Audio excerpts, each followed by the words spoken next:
तो moving coil galvanometer काफ़ी important है, बिकॉज जेई वाले इसको 3-4 बार, पता नहीं 2-3 बार पूछ चुके हैं, जबकि ऐसा कुछ है नहीं बहुत बड़ी चीज़। It's a very very simple thing. जैसे आपने पढ़ा होगा तो समझ में भी सब कुछ आ गया होगा, फिर भी मैं एक बार जल्दी से रिपीट मार देता हूँ कि हो क्या रहा है। राइट, एक ऐसा सिलेंडर है, अपन को तो इसके ऊपर की नीडल दिखती है बस, टॉप व्यू। इसी सिलेंडर का साइड व्यू देखेंगे तो इस पे ऐसे ऐसे खूब सारे तार जा रहे होंगे, कॉइल लिपटी पड़ी होंगी, n number of turns. Right, दूसरी बहुत इंपॉर्टेंट चीज़ जो इसमें बताई गई है कि ऐसे हॉर्स शू का रिवर्स टाइप का ऐसा एक मैग्नेट सा होता है, ठीक है कि नहीं। और ये कॉपर वॉपर का किसी चीज़ का लेते हैं, किसका लेते हैं सिलेंडर, सॉफ्ट आयरन का लेते हैं, सॉरी। जिससे कि सबसे इम्पॉर्टेंट बात कि जो मैग्नेटिक फील्ड आती है वो इसके परपेंडिकुलर रहती है सब जगहों पे। ये लोग बच्चे कई बार समझ नहीं पाते, तो इसको जरा समझ लीजिए परपेंडिकुलर रहना जरूरी क्यों था। जरूरी इसलिए था क्योंकि जब ये कॉइल घूमेगी तो यहाँ पर आप मैग्नेटिक फील्ड देखिए और मैग्नेटिक मूवमेंट देखिए परपेंडिकुलर एक दूसरे के। ये घूम के यहाँ जाएगी तो भी मैग्नेटिक फील्ड और मैग्नेटिक मूवमेंट एक दूसरे के परपेंडिकुलर आएंगे। एग्रीड और नॉट? मतलब ये कहीं पर भी घूम के जाएगी, मैग्नेटिक फील्ड और मैग्नेटिक मूवमेंट परपेंडिकुलर आएंगे। ऐसा क्यों पा रहा है? क्योंकि सभी जगह रेडियल डायरेक्शन में मैग्नेटिक फील्ड है। ऐसा नहीं होता तो फिर ये नहीं हो पाता। राइट, हेंस जो मैग्नेटिक फील्ड की वजह से टॉर्क आएगा वो NIA B होगा, मतलब this torque would be proportional to current. और एक रीस्टोरिंग टॉर्क भी होगा। रीस्टोरिंग टॉर्क क्या होगा? K theta. तो जो थीटा आएगा that would be proportional to I। तो theta would be equal to NAB by K into I। तो इससे क्या होगा, आप जितना ज़्यादा करंट उतना ज़्यादा डिफ्लेक्शन होगा, जैसा उसमें निकाल के दिखाया। फिर ये बात करता है सेंसिटिविटी की। सेंसिटिविटी क्या होगी? कम से कम करंट से ज़्यादा बहुत हाईली सेंसिटिव है। तो आप देख सकते हैं प्रोपोर्शनल टू N आ रहा है। हायर सेंसिटिविटी करना है, सेंसिटिविटी का ये कि आप नंबर ऑफ टर्न्स बढ़ा दें। आप बोले सर एरिया भी बढ़ा सकते हैं, वो सबकी एक फिजिकल प्रॉब्लम होती है, लिमिट्स होती है। नंबर ऑफ टर्न्स बढ़ाना ईजिली पॉसिबल है। आप बोलेंगे K को छोटा कर ले या कुछ कर ले, वो भी अगेन एक लिमिट होती है उन सब चीज़ों की। N बड़ा करना ही यहाँ पे एक लॉजिकल स्टेप है। B भी एक लिमिट ज़्यादा करोगे तो बाहर पहुँचने लग जाएगा, B बाकियों को डिस्टर्ब करेगा। Everybody got it? फिर इसने एक बड़ी अच्छी बात करी कि voltage sensitivity number of turns बढ़ाने से नहीं बढ़ेगी। वो समझ में आ गया सबको? ये खुफिया बात NCERT में लिखी हुई है, कहीं और नहीं लिखी हुई, और जेई में भी तो लिखी है। तो इसको बढ़िया इंपॉर्टेंट करके अपनी कॉपी में जरूर लिख लेना। अरे यार, इंसान खड़ा भी नहीं हुआ क्या ढंग से? मतलब ठीक है तेरी प्रॉब्लम, मतलब ठीक है, सॉरी है। हाँ, मैं कहा था वोल्टेज सेंसिटिविटी क्लियर है सबको? तो ये बात को बहुत अच्छी तरह से अंडरलाइन करके इंपॉर्टेंट करके मार्क करके रखना, नहीं तो बहुत परेशानी आने वाली है। कभी ना कभी जेई में आएगा ये। कई सालों से मैं कह रहा हूँ, 10 साल से, जब से 12-13 साल हो गए जब से नई NCERT बनी है, तब से तो कह ही रहा हूँ। राइट, आया अभी तक नहीं है, शायद आपके साल आ जाए। तो जरूर लिख लीजिएगा, voltage sensitivity number of turns बढ़ाने से नहीं बढ़ती है। Got it? जरूर से अच्छी तरह से लिख लेना है बात, ठीक है। बाकी रीस्टोरिंग टॉर्क के लिए नीचे स्पाइरल स्प्रिंग लगी होती है, बात वो क्या थीटा समझ में आ गया होगा ना। एक ऐसी स्पाइरल स्प्रिंग लगी होती है नीचे, इसको बैलेंस करने के लिए रिवर्स, ठीक है। चलिए,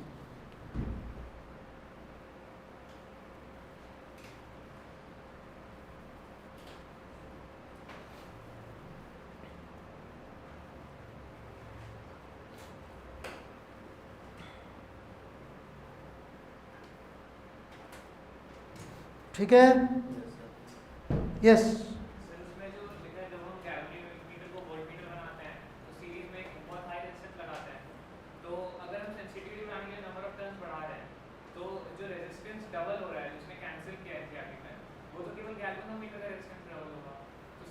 अल्टीमेट सेंसिटिविटी होती है ना यार।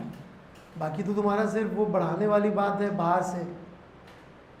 तुम ये कह रहे हो कि अपन सेंसिटिविटी डिफाइन करेंगे जो वोल्टेज ओवरऑल लगाए, वो फिर पूरी मतलब वो स्टोरी पूरी अलग ही है। वो अपन को उसको ऐसा वोल्ट मीटर बात कर रहा है, फिर आपने उधर जाके और क्या क्या लफड़े किए। सेंसिटिविटी तो क्योंकि उसमें क्या आ जाएगा कि आपने छोटा वोल्टेज लगाना चाहा, छोटा वोल्टेज नापने पे बात कर रहे हैं ना अपन। तो छोटा वोल्टेज नापने में तो परेशानी, कोई फायदा हो नहीं रहा। सेंसिटिविटी बड़े साइड से क्यों सोचो, छोटे वोल्टेज की साइड से सोचो। यस ये जब आप वो सेक्शन 5 पॉइंट जो छुड़वा दिए 5th चैप्टर के वो पढ़ेंगे तब समझना है। चलो बढ़ू मैं आगे।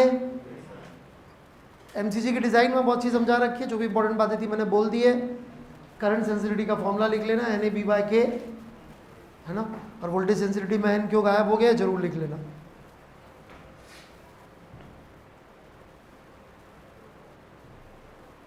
बड़े आगे। अब बात करते हैं बार मैग्नेट की।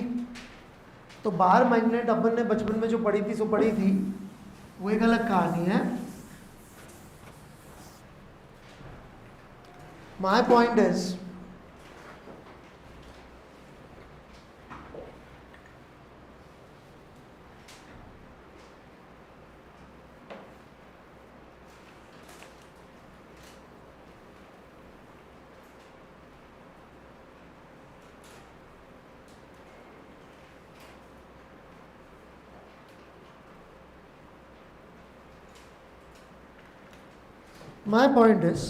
कि अल्टीमेटली बार मैग्नेट कहाँ से जनरेट हुई होगी, क्योंकि उसमें इलेक्ट्रॉन घूमते हैं न्यूक्लियस के चारों तरफ। तो इलेक्ट्रॉन के घूमने से वो छोटे छोटे मैग्नेटिक मोमेंट्स बनाते होंगे कि नहीं बनाते होंगे। उन छोटे छोटे मैग्नेटिक मोमेंट्स का जब हम सम करेंगे राइट, तो वो भी एक बड़ा सा मैग्नेटिक मोमेंट आता होगा। तो बाहर मैग्नेट में ऐसा कुछ होता नहीं कि उसमें खोदो नॉर्थ पोल पे तो कुछ मिलेगा। मैंने शायद पहले ही बता चुका हूँ कि इलेक्ट्रॉन घूम रहे एटम में, यदि कई सारों का सेंस ऑफ रोटेशन सेम होगा तो सब छोटे छोटे से लूप्स बन जाएंगे कि नहीं बन जाएंगे, छोटे छोटे से लूप्स। उन छोटे छोटे से मैग्नेटिक लूप्स को यदि वो अलाइंड है एक ही डायरेक्शन में, तो वो एक बड़ा सा मैग्नेटिक फील्ड प्रोड्यूस करने लग जाएंगे। That's what bar magnet is. That's why on increasing temperature क्या होता है, उसकी मैग्नेटिक फील्ड वीक हो जाती है। क्यों हो जाती है, क्योंकि उनका वाइब्रेशन बढ़ जाएगा तो लफड़ा ही लफड़ा। ठीक है, लेकिन इंसिडेंटली हुआ ये, बार मैग्नेट की डिस्कवरी हुई थी MEC से हजारों साल पहले।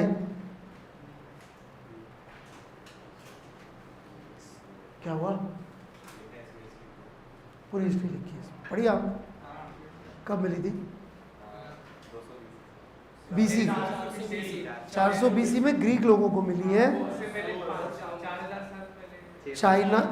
चाइनीज और इजिप्शियन लोगों को शायद उससे पहले ही पता थी चीज। पिरामिड के बनाने के आसपास भी हो सकता है।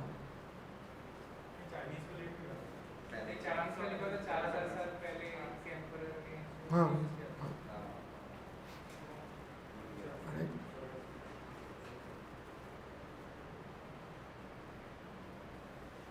और इंडियन से बात करोगे तो बोलोगे वेदों में कहीं लिखा हुआ है, राइट।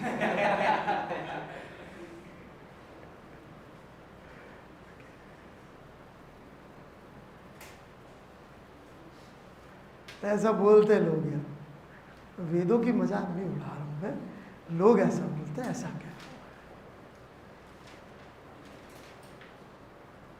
तो सब लोग अपने अपने देश का बताते रहते। साहब हमको तो पहले से आता था, वो तो बीच में खूब सारे गधे पैदा हो गए जो सब भूल गए। ठीक है, तो that is the truth about bar magnet की वहां से आती है। ओके, तो इसीलिए आप देखेंगे कि उसके अंदर ऐसी फील्ड लाइंस वगैरह बना रखी है, क्योंकि पुराने ज़माने से ऐसे ही चलता था। इसको चार्ज का कॉन्सेप्ट जैसा था ना भाई, नॉर्थ से साउथ जाएगी मैग्नेटिक फील्ड, ऐसे बना रखी जैसे डाइपोल के अपन बनाते थे, तो अंदर नॉर्थ से साउथ भी जाएंगी। तो ये देखा जाए तो ये फील्ड लाइंस ऐसे जा रही है, ऐसे है ना, अंदर उल्टी जा रही है ना, नहीं, अच्छा साउथ से नॉर्थ जा रही है। सॉरी मैं ध्यान गया। तो हाँ, वही तो बोलना चाहता था यार, कि बाहर नॉर्थ से साउथ, अंदर साउथ से, वही बोलना चाहता था। तो ऐसे आप देख सकते हैं क्लोज लूप बना रही, राइट। ठीक है ना, कि साउथ नॉर्थ कुछ है नहीं फिजिकली, ये सिर्फ एक रिप्रेजेंटेशन है। Is this okay? फिर इसका आप देखेंगे तो बिल्कुल डाइपोल स्टाइल में फील्ड व्हील भी निकाला हुआ है इन्होंने, देखा कि नहीं देखा? जैसे अपन ने डाइपोल के फॉर्मूले जो निकाले थे ना 2kp cos थीटा वाला, वो इसमें भी लगा रखा। एक्चुअली उल्टा है, पहले इसके लिए आए थे फॉर्मूले फिर उसके लिए आए,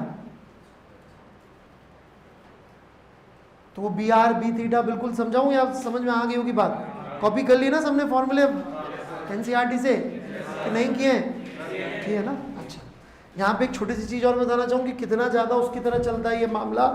मान लो इस जगह पे किसी मैग्नेट का साउथ पोल रखा हुआ है, साउथ पोल, समझ रहे क्या मेरी बात? तो इस जगह पर फोर्स क्या आएगा? अपोजिट, बिल्कुल नेगेटिव चार्ज की तरह सोच सकते हैं, फील्ड लाइन के अलाउ। यहाँ q u cross B v cross B लगाने की जरूरत कुछ नहीं है, समझ में आई क्या मेरी बात? या जैसे मान लीजिए यहाँ पे रखा हुआ है लेट से नॉर्थ पोल किसी मैग्नेट का, और इस पोल, इस पे कोई फोर्स पूछ ले, इस पॉइंट पे किधर आएगा? Tangential along the field line. Got it? कोई डाउट?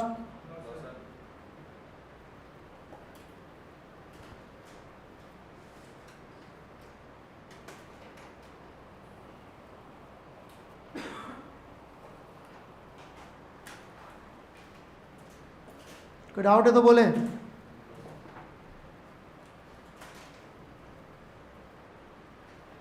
नहीं आया समझ में? आ गया?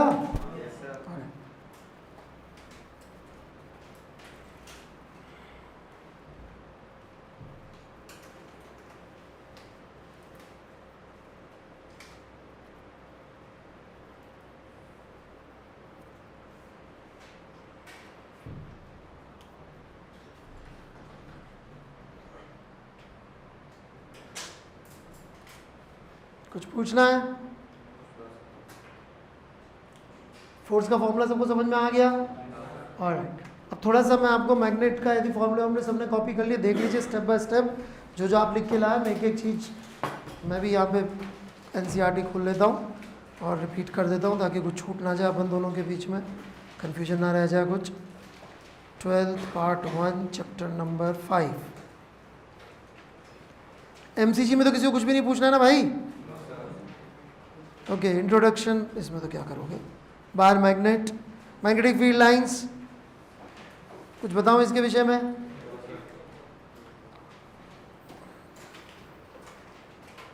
करंट कैरिंग फाइनाइट सोलेनॉइड की बनाई, डायपोल की बनाई, एक जैसी ऐसी बातें कर रहा और तो कुछ नहीं बोल रहा, ठीक है।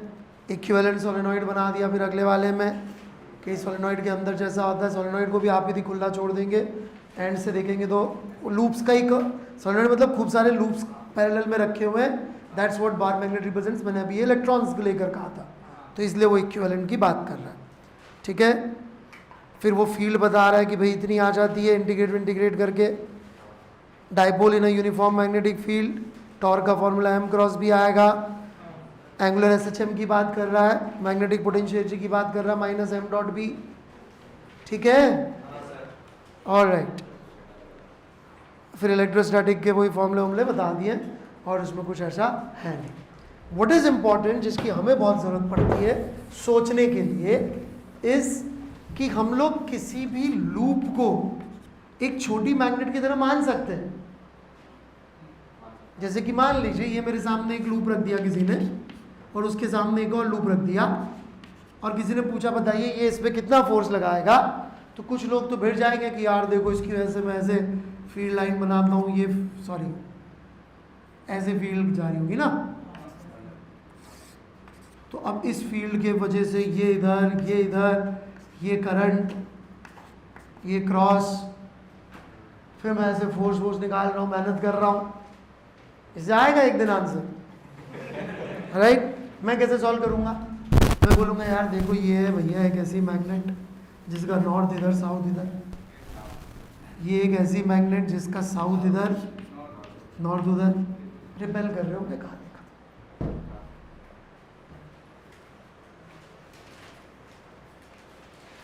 गॉट इट और नॉट?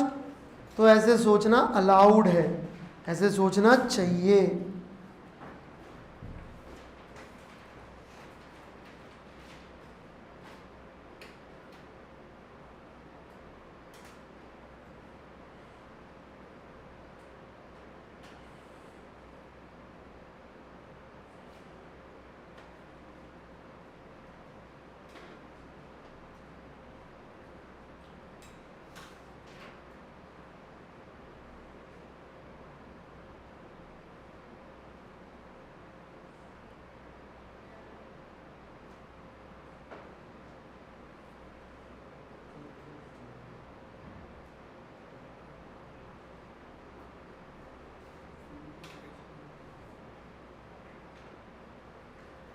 ठीक है,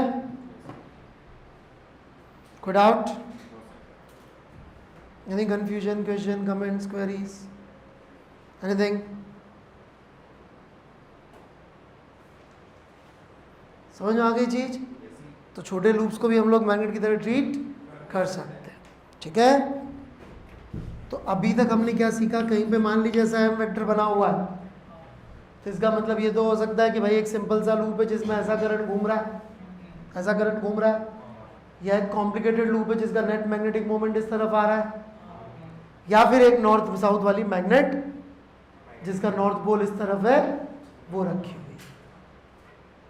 तीनों मतलब हो सकते हैं इस चीज के, ठीक है। अब मैं चौथे मतलब पे, आखिरी मतलब पे जाके इस चैप्टर को समाप्त करना चाहूँगा। अर्थ्स मैग्नेटिज्म एक छोटा सा पार्ट रह गया शायद, राइट, तो वो भी पहले वो बता देता हूँ, फिर इसको ख़त्म करता हूँ, ठीक है। फिर कुछ सवाल वगैरह दे दूँगा मैं एरोडोव से, वो ट्राई कर लेंगे अपन, मैग्नेटिक मोमेंट के काम ख़त्म हो जाएगा।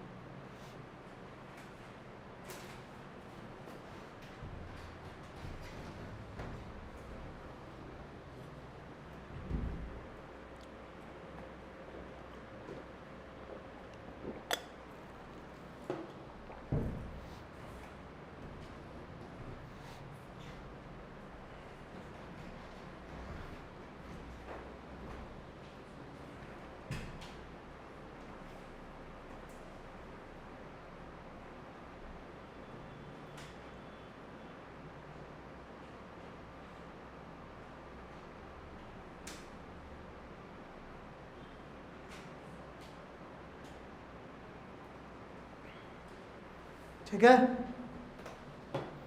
कोई डाउट्स?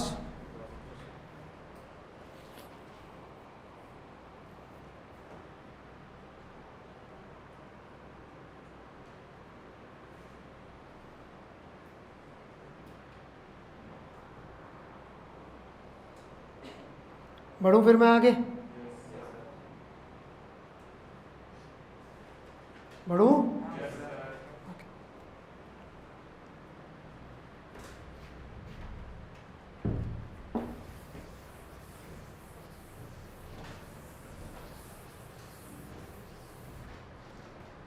सो अर्थ मैग्नेटिज्म, अर्थ की मैग्नेटिक फील्ड बहुत जरूरी है अर्थ पे जीवन के लिए। किसी को पता है क्या? किसी ने कभी साइंस में इंटरेस्ट लिया होता? किसी को पता है क्या क्यों जरूरी है? कौन बता सकता? हाँ भाई जीवेश।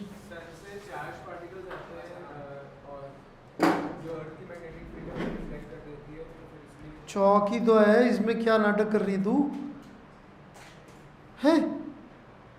तुम उठो यार, पीछे बैठो जाओ। हैं? अरे तुम पीछे बैठ जाओ, मैं हर बार यहाँ रखते हुए मुझे कॉन्शियस होऊंगा, मैं मुझे पढ़ाते हुए सब नहीं, मुझे नहीं चलेगा। पीछे बैठो, शिफ्ट वन बेंच ना, व्हाट्स द इशू? कॉपी लो, पीछे आके बैठ जाओ, 3 आ जाएंगे उधर। हर बार I would have this problem. हाँ जी,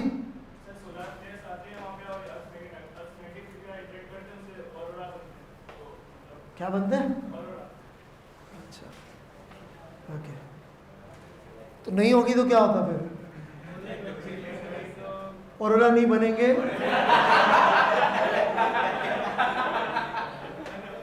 तो नॉर्वे वगैरह की जो क्या बोलते टूरिज्म इंडस्ट्री वो बैठ जाएगी। स्टूपिड नहीं, यू आर एक्चुअली, यस, हाँ।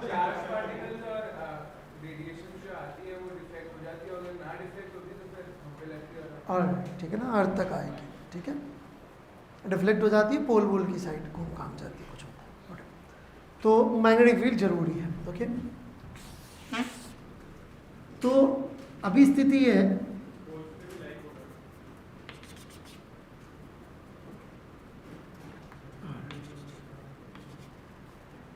ये अपना एक्सिस है जिसके अबाउट अर्थ घूमती है। कई लोग बोलते हैं एक्सिस टिल्टेड बनाओ, अरे भाई वो अर्थ जिस प्लेन में सन के चारों तरफ घूमती है उस पर टिल्टेड है, राइट, है ना। तो हम सोलर प्लेन में नहीं बना रहे, हम इसके लिए बना रहे। तो इधर कहीं कनाडा में एक साउथ पोल रखा है मैग्नेट का, एक नॉर्थ पोल इधर कहीं रखा होगा कनाडा से उल्टी साइड में जो भी होगा, राइट, न्यूजीलैंड या जो भी होगा, आई डोंट नो, राइट, ठीक है। तो ऐसी मैग्नेटिक फील्ड लाइंस अर्थ की वजह से आपको देखने को मिलेंगी, ठीक है। हालांकि इसको बोलते जियो मैग्नेटिक नॉर्थ पोल ही है, साउथ पोल नहीं बोलते इसको, है ना, जियो मैग्नेटिक नॉर्थ, ये जियो मैग्नेटिक साउथ पोल। तो ये एग्जैक्ट नॉर्थ और साउथ पे नहीं है, पहली बात तो। और ऐसा नहीं कि ऐसे टिका रहता है, ये घूमती भी रहती है मैग्नेट, 10,000 साल में उल्टी भी हो जाती है, और कई बार उल्टी पुल्टी हो चुकी है, इसके वो भी अवेलेबल है, प्रूफ्स भी, एविडेंस। किसको पता है? हाँ, कैसे पता? जब वोल्केनिक इरप्शंस होते हैं, जो मेटल निकलता है वो मोल्टन स्टेट में होता है, तो फिर जब कूल डाउन हो रहा होगा तो अर्थ की मैग्नेटिक फील्ड की वजह से उनका एक अलाइनमेंट हो जाएगा, फिर ऑलराइट। तो उसमें भी छोटी छोटी सी मैग्नेटिक प्रॉपर्टीज होती है, मैग्नेटिक पार्टिकल्स होते हैं, तो उनका अलाइनमेंट वो देखते हैं कि ओवर द ईयर्स अलग अलग डायरेक्शन में, तो उससे आप अर्थ की मैग्नेटिक फील्ड की हिस्ट्री भी पता करके लोग बैठे हैं कि पहले किधर था, फिर किधर था, कहाँ गया, कैसे गया, वो सब बातें लोग करके बैठे। बढ़ू मैं आगे, राइट। तो इसके विषय में उन्होंने 2-3 बातें बताई है, तो वो आप देख लीजिए। सबसे पहली चीज, बढ़ू मैं, कि जैसे मान लीजिए घड़ी नॉर्थ पोल है, एक्चुअल नॉर्थ पोल है ना, आर्कटिक वाला, ठीक है, और मैंने यहाँ पे एक मैग्नेट टांग दी, एक पेन देना भाई, ये इसका नॉर्थ पोल है मैग्नेट का। अच्छा, इसको नॉर्थ क्यों बोलते समझ में आ गया? क्योंकि मैग्नेट का नॉर्थ जो होगा वो जो अर्थ का साउथ है उसकी तरफ डायरेक्टेड होगा, अर्थ का मैग्नेटिक साउथ पोल, जिसको जियो मैग्नेटिक नॉर्थ पोल बोलते हैं। तो ये इस तरफ डायरेक्टेड नहीं होता है, थोड़ा सा इस तरफ डायरेक्टेड होता है। क्यों? क्योंकि there is an angle between the actual north, true north and magnetic north, तो इसको बोलते हैं एंगल ऑफ डेक्लिनेशन, ठीक है। जैसे मेरे इसमें भी कंपास है मोबाइल में, आपके भी स्मार्टफोन हो तो उसमें देख सकते हैं, उसमें ट्रू नॉर्थ अलग से आता है और जियो मैग्नेटिक नॉर्थ अलग से आता है। तो वो इस लोकेशन का जो डेक्लिनेशन है उसके बेसिस पे इसको बोलते हैं डेक्लिनेशन, कि ट्रू नॉर्थ से जो यहाँ की मैग्नेटिक फील्ड लाइन है उसका कितना एंगल बन रहा है। Everybody got this first part clear? दूसरे पे यदि अपन आए, सबको क्लियर है चीज? फिर होता है angle of dip. Angle of dip क्या स्टोरी है कि ऐसी मैग्नेटिक फील्ड लाइंस होंगी भाई सब जगह। यदि हम एक मैग्नेटिक मेरिडियन ले लें, मैग्नेटिक मेरिडियन मतलब जैसे मैग्नेटिक फील्ड लाइन है उसका वर्टिकल प्लेन ले लें, तो वो ऐसी दिखेगी हमको मैग्नेटिक फील्ड लाइन। एक वर्टिकल प्लेन ले लें तो अपन इसमें यदि अपन कहीं पर भी जाएं, कहीं पर भी मतलब लेट से हम यहाँ कहीं गए, तो ये मैग्नेटिक फील्ड होगी, ये एंगल होगा theta. We call this angle is angle of dip. क्या बोलते हैं? एंगल ऑफ डिप, क्योंकि हॉरिजॉन्टल से नीचे की साइड होगी एंगल ऑफ मैग्नेटिक फील्ड, ठीक है। हाँ, सदर्न हेमिस्फीयर में आप जाएंगे तो एंगल ऑफ डिप नेगेटिव हो जाता है क्योंकि अप हो जाती है, ठीक है। बट मैक्सिमम टाइम मानव सभ्यता जो है नॉर्दर्न हेमिस्फीयर में ही पली बढ़ी है। अरे जितनी भी ओल्ड सिविलाइजेशन से नाम याद करो, सब इक्वेटर के ऊपर ही मिलेंगी। येलो रिवर, टिग्रिस, वो क्या थी, यूफ्रेटिस, नाइल, इंडस, सब किधर है? सदर्न हेमिस्फीयर देखेंगे, सब जंगली पंगली लोग हुए, उनको मैग्नेट वैग्नेट की कोई जरूरत नहीं। अरे लोगों को मार के खा जाते थे यार, अमेजन के जंगल, ऑस्ट्रेलिया के अबॉर्जिनीज, बहुत डेंजर लोग।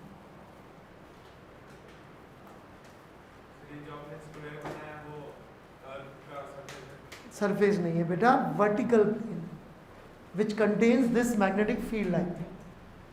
इसको मैग्नेटिक मेरिडियन बोलते हैं, आपने पढ़ के आए होते तो पता होता। हाँ, वर्टिकल प्लेन है, हॉरिजॉन्टल क्यों होगा, है ना। जैसे ये बने बनाए, देखो कहाँ देना वो पेन वापस, ये मैग्नेट ऐसे घूम गई और ये थोड़ी सी ऐसे झुक भी जाएगी, तो ये प्लेन बनाया है मैंने which contains the magnetic field line, vertical plane, ठीक है। तो ये जो घूमी पहले ऐसे ट्रू नॉर्थ से, दैट इज डेक्लिनेशन, और फिर जो हॉरिजॉन्टल से झुक गई, दैट इज डिप, ठीक है। ये इतना अच्छी तरह से लोगों ने पूरी अर्थ का ट्रेस किया हुआ है कि अपन अपनी लोकेशन जानने का एक तरीका ये भी यूज़ करते थे नेवी वाले पहले ज़माने में। अबे जहाज को कैसे पता करोगे कहाँ है, वहाँ थोड़ी किसी से पूछेंगे कि पीपल के पेड़ के आगे राइट मुड़ जाना, सब तरफ समंदर ही होता है उधर तो, या फिर पायलट्स आसमान में उड़ रहे तो वो भी दाएं बाएं नहीं पूछ सकते कि मंदिर से लेफ्ट ले लेना राइट ले लेना, राइट है ना। फिर प्लेन घूम जाते हैं, एक घुमाता है हमें 370 मलेशिया एयरलाइन का, आज तक नहीं मिला।